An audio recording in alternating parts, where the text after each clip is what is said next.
Hey guys, and welcome to the Captain Fizz Mascot Show. Tonight we are going to be speaking with someone from Rivercity, Jedi. Shut up! And we'll be talking, of course, about Star Wars, and more Star Wars. So you know what? We'll be right back in just a moment.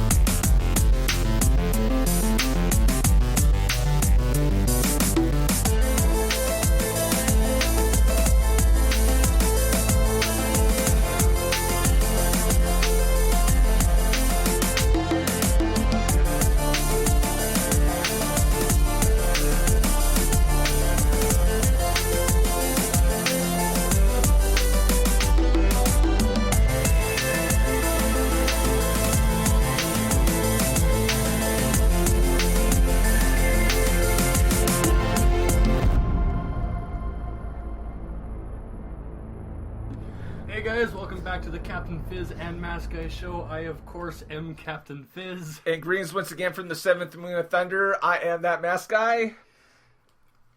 Hey, Take it away. Well, you know what? We're joined by a very special guest tonight from Rivercity Jedi. He's going to introduce himself, talk a little bit about what they do and what they are. And, yeah, there we go. The floor is yours, sir. The floor is yours. Floor is mine. Yeah. Alright, well, I guess I'll start then. My name is David Alberto. I am one of the three directing members of River City Jedi. We have three primary instructors. Myself, my friend Scott, and a lovely lady by the name of Jamie. So we develop and create curriculum and administer for martial arts. And sword combat kind of revised and developed around Star Wars and the Star Wars universe. So it's primarily a fitness class where we want to get people who, you know, for all intents and purposes, probably wouldn't go out to a fitness class for whatever reason, whatever their reasons might be. But they're going to come out because they love Star Wars, and they're going to come out and they're going to really kind of meet new friends and meet new people, and maybe set some goals for themselves and become, you know, fitter and kind of more active. And that was kind of what happened. It was a natural progression for us. We started out kind of with these ridiculous glowing sticks that we was just fighting in the park. And then it just kind of progressed from there. We started having more and more people come out and ask us to, you know, teach them how to do what we were doing, and it was just kind of a natural, kind of organic thing. Oh, that's awesome. So other than the obvious, what actually inspired you guys to start something like this? Well, I think what inspired us to do it is most of us, through the 4 or 5 of us that actually originally started the group, we were all kind of, well, to myself and Scott, we used to actually fight using just wooden weapons. We used to fight with Japanese bokken in his back lane, kind of always trying to figure out technique and understand how our bodies would react and how the weapon would move. Jamie was a fencer. She had lots of classical training in fencing. And one of the other guys that started this group with us, he had training in Shotokan karate. So we all had kind of a background in this kind of stuff. And when, you know, people started to ask us, you know, to teach them what we were doing, it kind of dawned on us that maybe there was a spot for us, even if it was a small one within the community here in Winnipeg. Oh, that sounds amazing. Okay, so I guess one of my first questions is how often does this group meet? We meet every 2 weeks on Sunday nights. It's later in the evening because that's kind of when we can get a venue. So we meet from 8 to 10 p.m. at Red River College, the Notre Dame campus in the South Gym. Oh, that's actually quite close to both of us here. That's my backyard. Pretty much, right? Is this like open to everybody, or is there certain requirements for it? Well, the only requirement we really have is age. Obviously, if you're over the age of 18, you're free to come down. Between 12 and 16, between 16 and 18, we'd like to have your parents kind of come down and see what the class is like, just to make sure that they're okay with it. Because I mean, it's not just a standard. It's not like they're walking into a Taekwondo class. We're a little bit different, so would like people to kind of experience it before they sign off on their kids being there. And then between the ages of 12 and 16, we actually require the parents to attend with the student. Partially, it's maybe to get the parents involved, but also there's partner work involved in sword stuff, and often we'll partner up the parents with the kids just for safety reasons. Oh, and probably a little bit of familiarity too. Yeah, absolutely. I mean, essentially anybody who's under the age of 16 will generally either get paired with their parents or one of the instructors, and then this way, we can make sure that everybody's gonna, go home without losing an eye. Definitely don't want that. So, to your knowledge, are there a lot of these? This is from your website. It's been referred to as an LED lightsaber combat stunt group.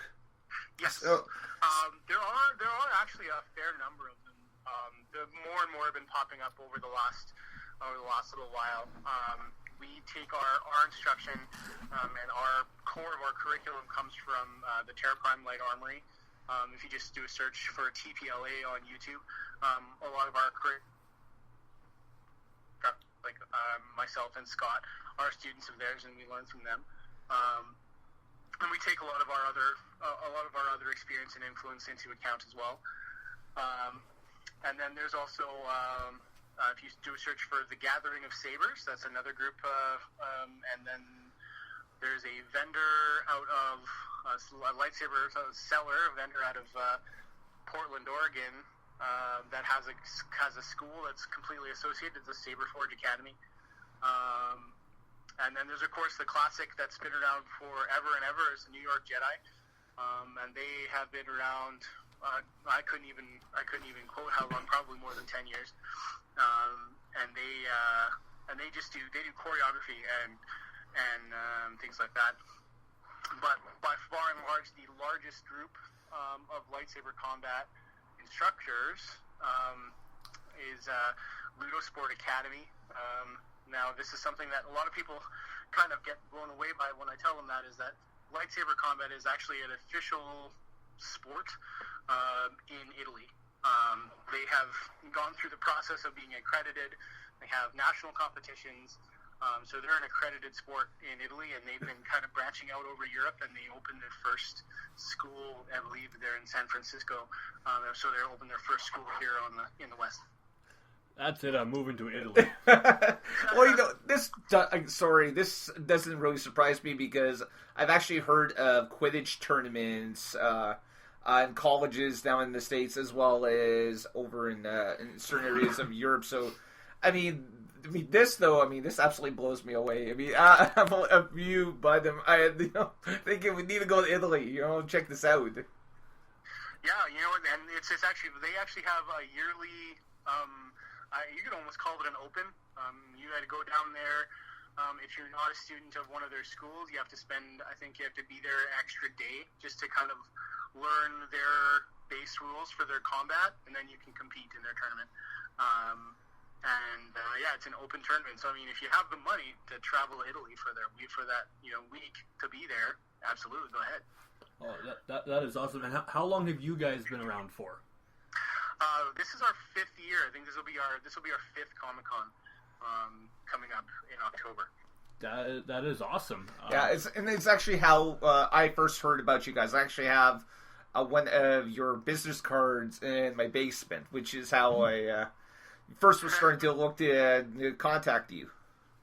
Yeah, and our business cards kind of make their way around at Comic-Con. We have We have a fair amount of members that come down for the event, and they pretty much just float around with cards in their pockets, and anybody who stops to talk to them about their saber or about their costume, they normally just hand a card to them and be like, here, take this, and then you'll end up picking up a card from a table or get handed to it. Especially, I don't know how many times I've opened up my bag from Comic-Con and had like 10 cards where I don't even know where it came from, but all of a sudden I've got these people that I'm reaching out to. Awesome. So I guess, I mean, how many members do you have now? On paper, I think we have somewhere in the range of 70.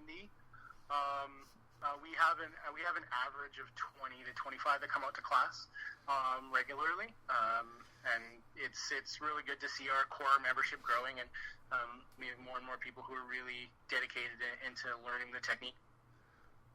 Wow, it's amazing to see all the smaller groups in Winnipeg here really growing and embracing who they are.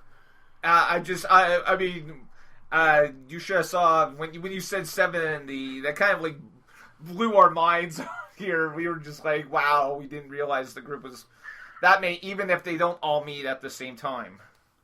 Yeah, and truthfully, as an instructor, it's sometimes quite hard to remember all of these people. There are some people who show up once every couple of months just to refresh themselves, and they'll be training at home, or that's when they have a Sunday night that's free, so they'll come out. And sometimes it's hard to remember everybody's name. I'll be straight up honest with that. When you guys first started off, did you ever dream it would be as big as it is now? You always have a dream. Do you ever believe that the dream's actually going to come true? Is the statement, and that's probably no. I mean, right now, my dream would be to be able to do this more than once every couple of weeks. It's a matter of time and funds, but it'd always be something nice to do. That's just for the fact that you guys do it as much as you do with as many members as you have. That is a phenomenal goal to have. It's unbelievable. Thank you. Okay, so, I mean, we obviously can't have you on the show and not talk at least a little bit about Star Wars. So I guess the first question I have for you is, what did you make of The Force Awakens that came out last December? Well, from a fan standpoint, I mean, I obviously recognize the themes, the carry-on of themes from Episode 4 that a lot of people complain about. That's generally a tie-in to that's a tie-in to the way that George Lucas tells stories, because that's the way he likes to tell stories, is to make them thematically accurate. You go back to Episode 1 and Episode 4, there's a lot of thematic carryover from each one as well, so I'm pretty sure that was an homage to the story.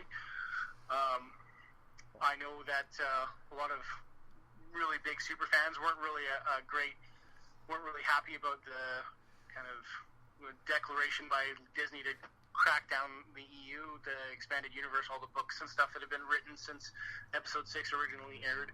I'm amongst that group, by the way. Yes, but I have read almost every one of those books, and from my own personal perspective, they're such a jumbled mess when it comes to timeline and story development that there was no way that they were going to be able to make a cohesive story from it. So that's why they did what they did. They're still going to do what they're still going to take things from those stories. I mean, the character of Kylo Ren and Ben. Yeah, I kind of looked at that, and because if you see how much he ties in to Han and Leia's kids from the expanded universe is pretty bang on to his likenesses. I like the way that they told the story. From my perspective, I actually really enjoyed the way they did the combat, because I mean, you look at the way that they fought with sabers. It was raw. It wasn't flashy and pretty and spinny, and it was more real. And that's kind of what I would always envision a fight to look like, especially for somebody. beginning, everybody's like, well, how did Kylo get hit? Well, he's bleeding profusely from his gut. So there's step one. And then he's not trying to kill